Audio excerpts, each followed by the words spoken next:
Gautum Agarwal from Moffitt Cancer Center in Tampa, Florida. Dr. Wade Sexton is my mentor for this project. What we set out to do was study the factors that are associated with survival in patients who undergo radical cystectomy for urothelial carcinoma of the bladder.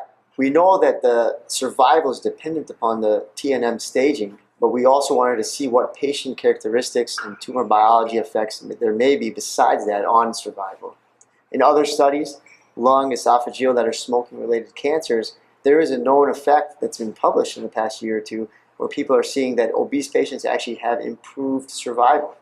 What we did at Moffitt was take a database of patients who underwent the cystectomy for urothelial carcinoma of the bladder, 728 patients, and we reviewed them and categorized them into obese and non-obese patients, so BMI greater than 30. We looked at their albumin levels, we looked at their percent weight change after surgery, and we looked at all the pathological characteristics as well as clinical that are involved with that patient in terms of before surgery and after surgery. What we found was that the standard things that are worse for survival, like TNM staging, blood transfusions, hospital stay, nodal status, all had to do with worse survival, but BMI independently resulted in a 40% reduction when you had obese patients who were 40% less likely to die in our study than patients who were not obese. Now the reason why is this? Well, it's a very perplexing thing because you would think obesity would not. When you look at it, actually, the obese patients, they're not all the same. There's such things as fat is no longer just benign. Fat serves as an endocrine organ that secretes pro-inflammatory and anti-inflammatory factors,